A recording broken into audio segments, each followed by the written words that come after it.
นี่คือบ้านท่าดังล่าวน้ำท่วมชดๆนอนๆทุกคนดังล่าวในไรแห้งครับ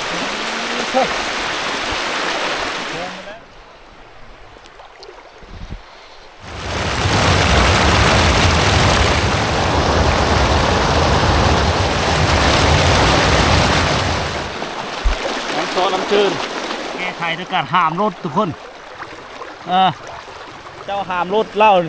ลุยเอาเลยโอ้โหดเกิน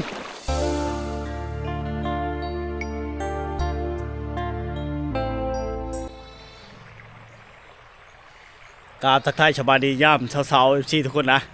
วิดีโอนี้เข้ามาอยู่ที่บ้านท่าทางลาวเมืองเวลาบุรีแขวงชนเขตมาอัปเดตสถานการณ์น้ำท่วมน้ำขึ้นอีกแล้วทุกคนเลยครั้งที่5เลยแต่ว่าช่วงหลายเฮาก็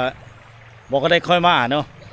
มาฮอนแต่บ้านนายมบ้านนายหากรนะทุกคนเลยมาวันนี้สดๆร้อนๆทุกคนน้ำขึ้นน้ำท่วมบ้านท่าทางลาวเนาะเหตุการณ์บ้านเมืองทุกคนเลยน้ำท่วมนี่กำลังไหลทะลักก็ว่าเนาะโอ้ท่วมทางไปบ่ได้เลยเด้อระวังกันปลาท่านเล่าไปหาบ้านนาเธอนี่ทุกคนในน้ำท่วมเลยเนาะบางบ้านเขากำลังขึ้นย้ายรถล่างพนะขึ้นเพิ่นขึ้นซ่านขึ้นเตียงขึ้นโต๊ะขึ้นตั้งน้ำไหลจนพี่น้องเลยคอยบางน้ำบ่นะโอ้เบรกห้องจะแช่ทุกคนในเครื่องปุ๊เขาแล้วกลมหุ่งนะกลมหุ่งเลื่องมาแล้วทุกคนในน้ำท่วมดูทั้งนั้นไปเลยย้ายรถย้ายล่างขึ้นที่สูงนะน้ำกำลังไหลทะลักเข้ามาทุกคนเลยโอ้มดเครื่องผู้ของฝั่งเสียหายนักนุ่งทุกคนเลยอันนี้เครื่องผู้ของฝั่งเนาะเข้าให้หน้าตากาเขาเจ้าในแห้งเต็กทุกคนเลยแห้งมดหลายนะน้ำในชิประมาณเพ่งกังขาน่าจะประมาณนั้นทุกคนเลยเนาะเดี๋ยวเราไปเบิ้งหนึ่งกันเขาย้ายขึ้นไปหมดแล้วรถจักรรถล่างพนะขนาดตอนที่ตั้มนี่นะพี่น้องเลยย้ายไว้ขึ้นอย่างนี้นะนี่บรรยากาศน้ำท่วมได้ยินแต่เสียงเบะห้องแช่ๆอยู่นะทุกคนนะมันท่วมนี่มันจะท่วมเหิ่งได้บ้านนี้น้ำป้าไหลลากดูทะลักเข้ามาแบบกระทันหันทุกคนนี่วางนี้แหละเลิกรีวางนะโทมมาเลยทุกคนเลยศูนย์พักเขาเจ้าโอ้วิวธรรมชาติสวยงามแต่น่าเสียดายที่น้ำท่วมทุกคนเลยย้ายมาเลยในเฮิร์นไม่เท่านั่นเลยย้ายรถออกไปหมดเลยทุกคนโอ้โหเลิกทุกคนเลิกขนาดว่างนี่เธอกำลังไหลเข้ามาจนทุกคนเลยเลิกปีนี้น้ำท่วมดุขนาดเขาน้ำซ้ำป่าเขาเจ้าบริยั่งทุกคนเลยตายมาแล้วปีดีนะตายมาแล้วทุกคนเลยเนาะกำลังไหลขึ้นมาจนอยู่วิวธรรมชาติก็ช่วยงามบานเลยเริ่มลงแล้ววันนี้นะเช้านี้ในแห้งร้ายบ่โอ้เช้านี้แห้งร้ายมันเริ่มลงเลยทุกคนเล่าว่าคุณอะพื้นข้าเจ้านี่เกือบไปเมื่อเช้านี่ทุกคนมันขึ้นจูดพื้นไปเลยโอ้ชาวบ้านท่านกำลังย่างไปหน้าเลยเนาะโอ้สบายตะล่างเจ้าชาติสร้างบ้านนี่เนาะเกือบมันเอาทั้งเฮิร์นไปน้ำเนาะ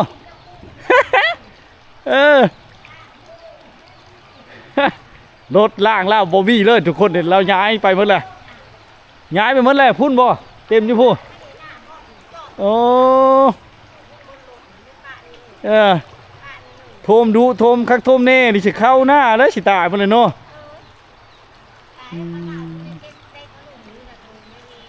เต้พี่น้องเอ้ยน้ำโทมดูโทมด่านกระดอนะเขาเจ้าย่างไปให้ไปหน้านะทุกคนเลย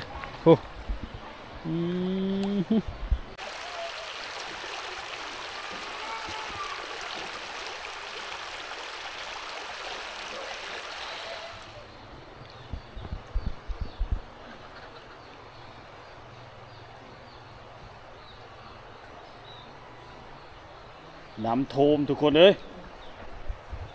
น้ำท่วมแล้ว นี่คือบ้านท่าดังล่าวน้ำท่วมชดๆนอนๆทุกคนเลยอ๋อลึกแต่วิวธรรมชาติที่สวยงามน่าเสียดายแต่น้ำท่วมคักลีท่วมคักท่วมแน่ชดๆนอนๆเลย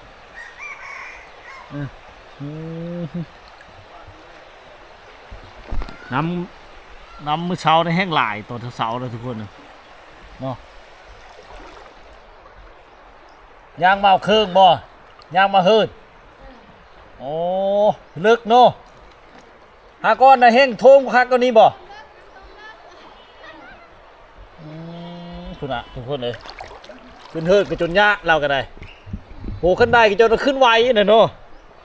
ยันไป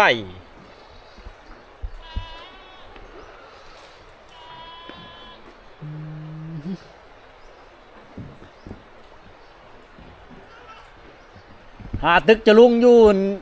เฮิร์นทั้งเฮิร์นก็ได้บ่าเลยทุกคนเลยโอ้ลงเพนบ่นะปลาเตอร์ลงเพนทุกคนได้ย่างน้ำลงนะเจ้าลงเพนโอ้น้ำท่วมแล้วก็เฮ็ดเธอลำบากไปหมดขวดคุณแนวนี่ก็ได้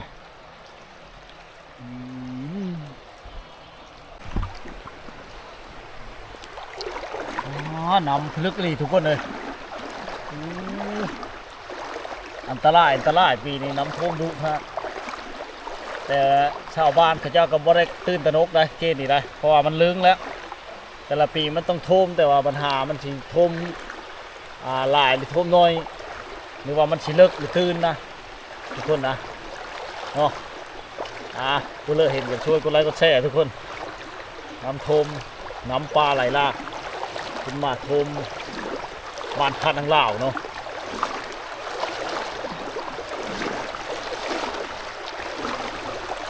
มันขึ้นคักๆประมาณเพ่งเอวนะทุกคนนะ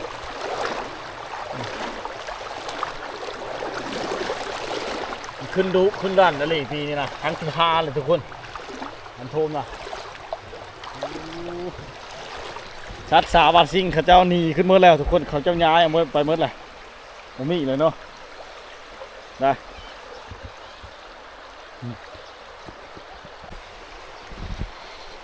โทมเพิ่นชาติล้านเปทุกคนเอ้ยมืดน้ำปีนี่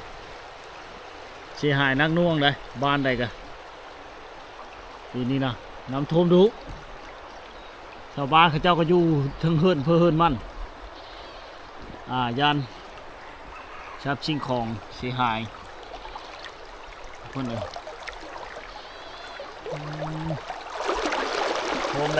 ท่วมอีกแล้วบ้านทันทังล่าทุกคนท่วมอีกแล้วนะนี่รถเขาเจ้าขึ้นมาไว้ที่สูงมดใกล้มันก็ขึ้นมาเองเลยได้ทุกคนเลยรถเขาเจ้าจอดถือเลยอยู่ทึ่งที่มดทุกคนเลยเนี่ยเวลาน้ำท่วมมันก็เดินฮ้อนไปมดชวนชูแนวแล้วคันเอาขึ้นบ่ทันก็ถือว่าเช็ดบักดองเท่ด้วยไรทุกคนเลยน้ำท่วมเนาะเป็ดไก่เขาเจ้าเนี่ย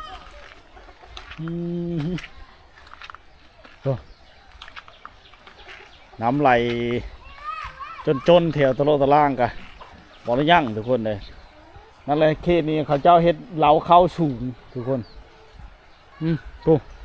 ทุกนั้นก็ขึ้นไว้อยู่เตงพนารถที่ไฟฟ้ามันหย่อได้จากกระป๋าเทนนี่ไก่กาเซลอยู่ทุกคนเนาะ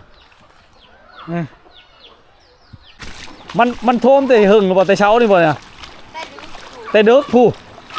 บ่ได้ไปตึกจะลุงบ่มันนี่ฮะมันขึ้นดูพ่นเนาะดูกระ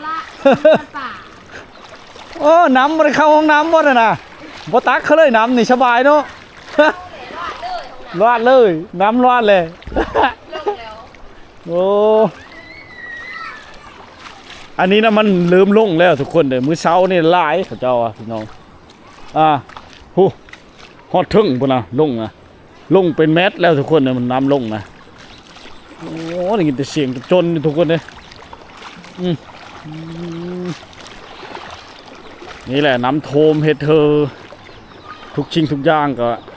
บางครั้งเอาบ่ทันกับมันไปทุกคนเห็นแต่พอดมันรูดอยู่คนเลยโอ้เพราะว่าจะเป็นรถไถหน้ารถจักรทุกคนพระเจ้าก็เอาขึ้นมาไว้แถวนี้เนาะได้ขึ้นมาไว้แล้วก็เอากระตุกตัดเชิดท่อควันมันยันน้ำเฮาทุกคนเลยอ๋อช่างกระโดดแท้เนี่ยตูนแห้งเนี่ยทุกคนรถจักรเล่นสลายอยู่พุ่นน่ะอันนั้นเนี่ยคักล้างรถจักรมอเตอร์ไซค์เลยทุกคนล้างยิ่งเทิงเลยสบายขนาดเนาะว้าเตะสบายในนึ่งชิ้นยะในนึ่งบาทนี่โอ้ไก่ก็ขึ้นอยู่ในเทิงทุกคนเต็มอยู่นะโอ้ทางนั้นกันทุกคนลุยไปลุยนะทุกคนโอ้ลุยน้ำมาเลยทุกคนเลย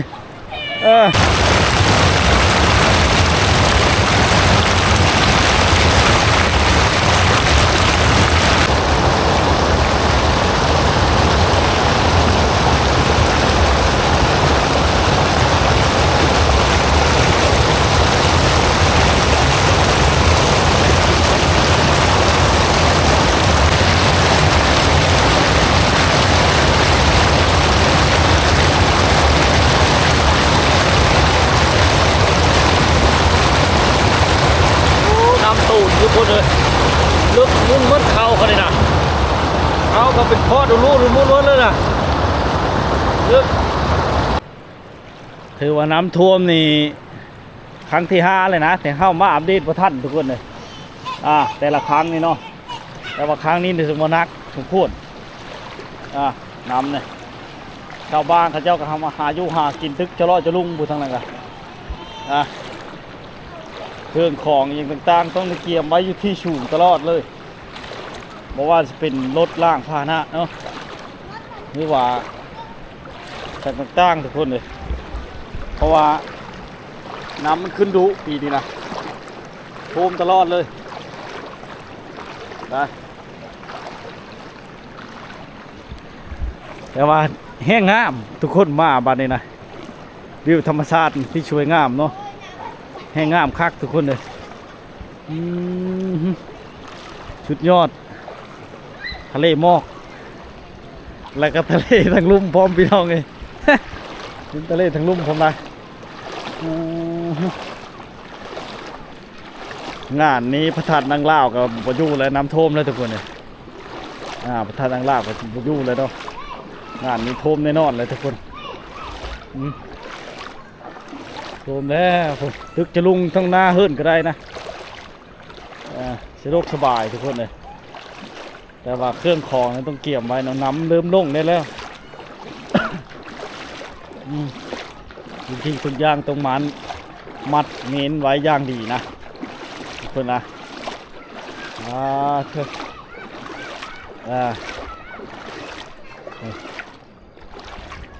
โทรมดเลยทุกคนเลย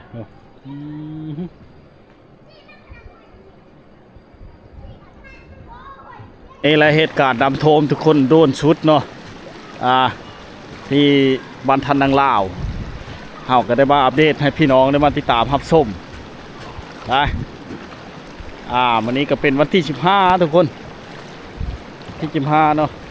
15เดือน8 2016ตอนเช้าๆสายแล้วทุกคนเขาเจ้าลืมลงเพจเลย9 โมงเนาะชาวบ้านเขาเจ้ากันเมนบรบัตเครื่องของ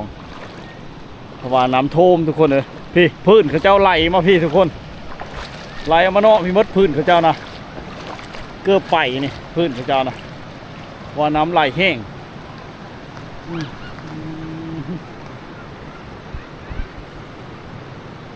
โทมไหลหลังคาขึ้นทุกคนเลยเนาะนี่แหละบรรยากาศน้ำโทมแถวนี้เลิกเล่นไปนี่นะทุกคนเลยโอ้ชาวบ้านทางเขาตึกจะลุงอยู่ตึกกระโตอยู่เฮิร์เลยทุกคนเลย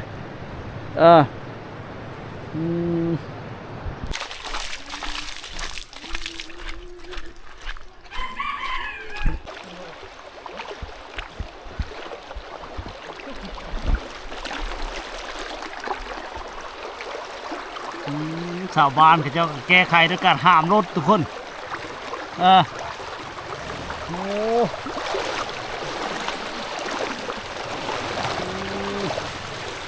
ขนาดน้ำลงยังได้ห้ามอยู่เนาะ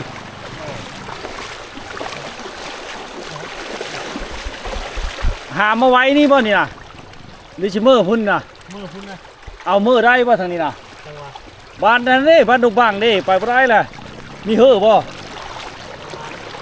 มันมีเห่อบ่อยู่หันน่ะฉันไปบ่ได้ดอกเราห้ามมาชีวิตห้ามขึ้นนี่เลยนะบ้านดุบังให้ไปบ่ได้แล้วขนาดบ้านอันนี้บ้านท่าทางลาวยังโทรมานี้เลยบ้านดุบังกันได้ห้วยนั่นดิห้วยตะแมงบ่ชิดเจ้าบูฮูป่ะจ้ะโอ้ยไปบ่ได้ดอกเขาบ่เบิ่ทางหน้าเขามึงทางมึงว่างนี่แหละดีกว่าอยู่ชุมมึงว่างนี่แหละมือบุรพามือบุรพาโอ้ชาวบ้านเขาเจ้าสิมือเบิ่งบุรพาทุกคนบ่ฮู้ว่าสิมือได้หรือบ่เนาะเพราะว่าน้ำท่วมมาเวมางานนี่เลยทุกคนเลยมาน้ำท่วมมันแห้งลายคนหานนะโอ้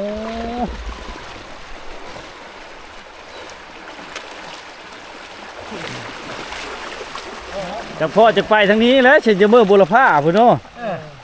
กลับไปกลับมาชาวเชื่อละมือตั้งใจท้องกับมือบ่ได้มือบ่ได้บอกคันมีแพร่อยู่ในบ้าน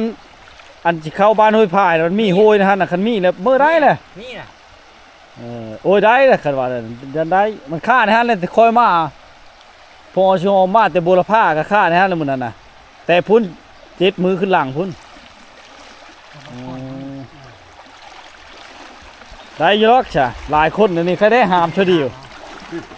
จะขั้น3ขั้นบ่ได้จ้ะ5 คนทุกคนเลยมาวิมางานแล้วมือไรเนาะมั่งงานย่ำพุ่นทุกคนเอ้ยลำบากชาวบ้านเขาเจ้าก็ได้มาแต่ขโมนผู้มาใช้บุท้องพี่บ่มานะมาทางคนเว้าเนาะบ้านมาทางวันวาวนี่เมื่อทางใช้บุท้องเมื่อบ่ได้อีกอยู่บ้านเลยอยู่นั่นน่ะจะอยู่บ้านเลยมึงบุรพาผู้รัดมาทางนี้สิได้ยี่ดอกน้ำหูนี่น้ำหูนี่ได้ไปอยู่โอ้ยน้ำท่วมทางเลิกขอให้ปลอดภัยเด้อโอ้จนได้ห้ามทุกคนอันนี้แหละลำบากน้ำมาทันได้ลงจำทุกคนเชียวรถลงเลยนะล่ารถขึ้นไหวตอนเอาขึ้นนี่เอาขึ้นผู้เดียวก็ได้นะเนาะมันย่ำหอนๆนะเนาะกระทันหันเด้บัดเอาลงเลยลงบ่ได้แล้วบาดเนี่ยต้องได้อาศัยมูมาหามซอยทุกคนได้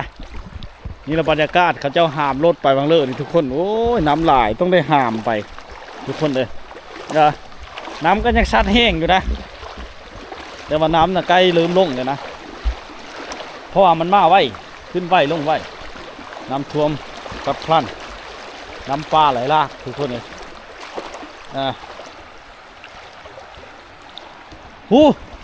ขี้เลยบ่นะหรือว่ายูไปชื่อบ่เจ้าขี้เลยบ่นะบ่เป็นยังชื่อบ่รถนี่ได้โอ้ลึกลีเราเฮ็ดลุยเลยทุกคนเขาเจ้าหามรถเล่าลุยเอาเลยโอ้โหดเกินโอ้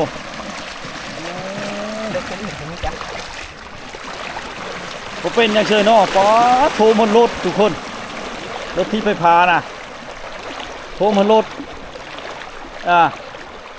เราจะขี่ไปได้เฉยนะเก่งขนาดรถเราเนี่ยแห้งอีหลีแห้งเกินแห้งก็ได้ยี่ลุยน้ำเลยเนาะบนไปทางเลยแล้วเนี่ยนะคันใดจะขึ้นหน่อยนี่แหละบรรยากาศเหตุการณ์น้ำท่วมพี่น้องเฮ็ดอย่างกันยังลำบากเหมือนโง่ควายข้าเจ้าเนี่ยเขาบ่เอาลงมาเลยนะทุกคนนะเพราะน้ำมันท่วมตลอดเลยปีนี้วิกฤตหนักแล้วปีนี้ทุกคนเลยน้ำท่วมเฮาผู้ยังไปอัปเดตนี่ก็เป๊ะหมดทุกคนเลย น้ำเพ่งเงวนี่เนาะทุกคนเนาะบางบ่อนเพ่งเงวนี่เป๊ะมาเลยทุกคนเลยชาวบ้านเขาเจ้าก็ชันจรไปมากเป๊ะมดทุกคนเลยต้องได้ลุยน้ำนะลุยน้ำตลอดวัดพระธาตุนางเล่าก็เอาไปอยู่ทุกคนมื้อนี้น้ำท่วมเนาะชาวบ้านเขาจะอพยพออกไปแล้วทุกคนเลยอายุอาญาเนาะอธิการวัดญาติเพิ่งย้ายมาอยู่พี่นะทุกคนนะย้ายไปชุบพี่แล้วน้ำท่วมทุกคนเลยโดนแห้งกันนะทุกคนเนาะ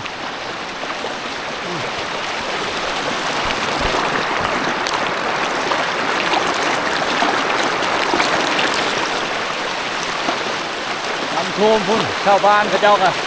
จุดจะลุงอยู่ทุกคนเลยจุดจะลุงอยู่เนาะโอ้น้ำลึกมากๆทุกคนเลยน้ำโทมหนักในปีนี้โทมเลยครั้งที่5แล้วทุกคนเลยนี่มันโทมนี่เนาะครั้งที่5แล้วนะเตว่าเขาก็ไม่ได้มาอัปเดตเมื่อนี้แหละเขาเด็กกาดมาพันทุกคนเลยน้ำท่วมแต่เช้าๆต้องมาลงอยู่เนาะ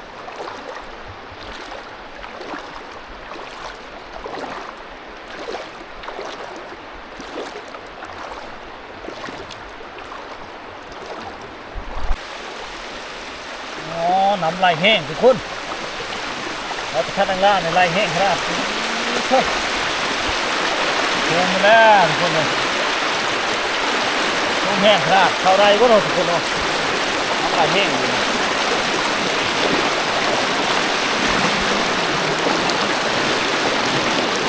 ปีพูดเลยแห้งครับน้ำซอน้ำจืด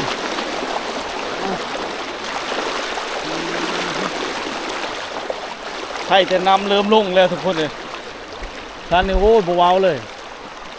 เพิ่นอพยพออกมาแล้วทุกคนเลยมือเทเลอร์มาห่อนนะเนาะ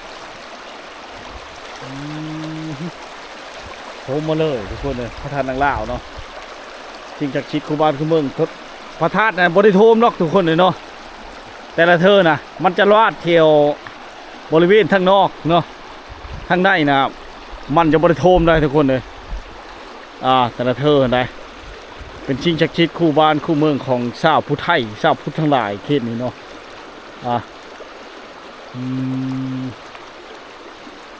โทมแต่เสาไหลทะลัดเลยทุกคนเลย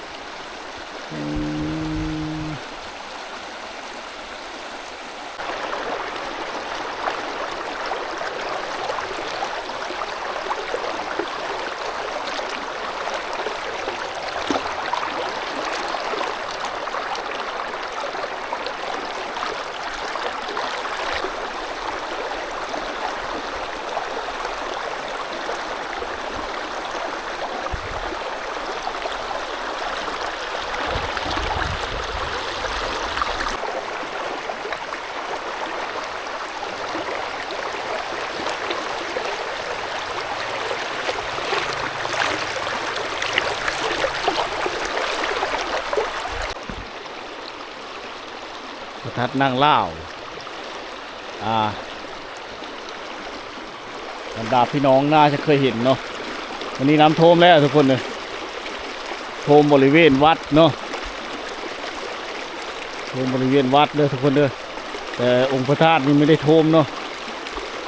ตั้งชะงาราศีงดงามดังเดิมทุกคนเลย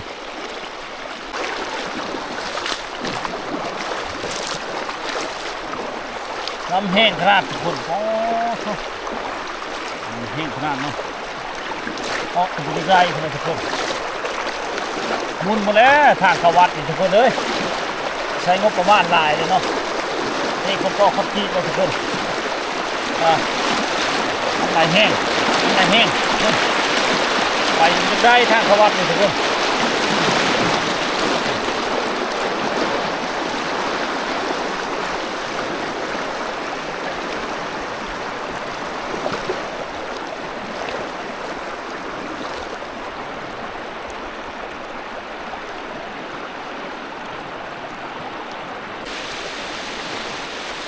นำขึ้นแบบนี้นี่ทุกชิ้นทุกอย่างก็เสียหายหลายอย่างพี่น้องเพราะว่าจะเป็นเส้นทางป้าเข้าเนาะแล้วก็วัตถุสิ่งของอย่างต่างๆบางเทื่อเอาผู้ท่องผู้ท่านของพ่อแม่ประชาชนเกิดในยุ่งยากหลายอย่างทุกคนเลยเสียหายหนักเลย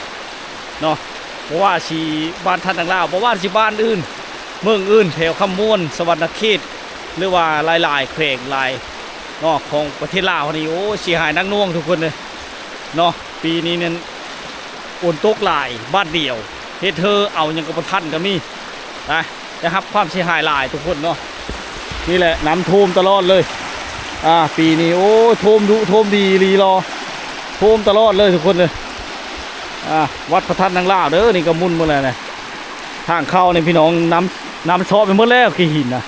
ต้องได้เทคอนกรีตเนี่ยนะโคตรเนาะคิดว่าถ้าเป็นไปได้ทุกคนแต่ถ้ามีขึ้นมีห้อนทางเพิ่นเนาะ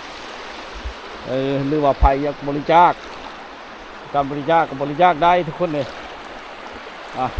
ทางเส้นทางนี่เฉาะเจินมาแล้วทุกคนเลยมุ่นมดทุกคนเลยเส้นทางมาปูยางมาต่อยก็เอาไปยู่นี่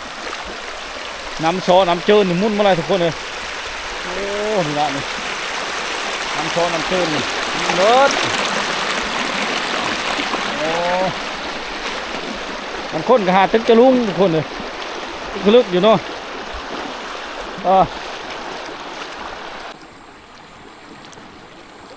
บรรยากาศหมอกควันทะเลหมอกที่ภูเขาเนาะวัดท่านางลาวเมืองวิลาบรีแขวงชนเขตเฮามาเบิ่งอัปเดตสถานการณ์น้ำท่วมน้ำยังบ่ลดลงเลยทุกคนกำลังเริ่มชิลงนะน้ำท่วมหลายยังแต่ชนทางนี้แล้วมันบ่ท่วมมันอยู่เทิงทุกคนอยู่โน่นเฮ็ดเธอป้าเข้ากระเขียวชะอูมบางบ่อนกระตายน้ำท่วมดุเนาะท่วมตลอดเลยทุกคนเลยฝนตกดุช่วงนี้โอ้เช็ดเลยเนาะอยู่ใส่กระมัดระมัดระวังทุกคนมีสติเห็นให้เสียหายหลายอย่างบอกว่าจะเป็นพืชพันธุ์ธัญญาหารเนาะเช่นทางเฮือนชาติร้านเปย์อย่างต่างๆเนาะวัตถุชิ้นของรถล่างพาหนะเท้าขึ้นบนท่านกับเป้เพ่เสียหายหลายอย่างมาโฮมเดียวโอ้ยุ่งยากทุกคนเลยนี่แหละเนาะคือบรรยากาศในการน้ำท่วมน้ำท่วมกระทันหันขึ้นไหวท่วมไหวทุกคนเลยฝนตกหลายปีนี้เนาะตกกระทันหันตกขึ้นเดียวก็ท่วมทุกคนน้ำมันมีอยู่แล้วเนาะจะถึงจะลุ่งหลายดีเนาะจู้เชี่ยกันเชี่ยไปเนาะตึกกระตึกน้ำเสียเลยได้ยังบ่ถือยังบ่น้ำขึ้นดูพวกหรือมันจะได้ลายไปเลยบอกพี่จ้าเตอร์มันน้ำแห้งมาอย่างตึกอยู่ในเจเลยนะปลาอยู่ในเจฮันโอ้สะดวกสบายตึกนี่กระตูตะล่างหื่นเลยเนาะบาในปลามาหายเองเลยวัดน้ำท่วมเลยก็ได้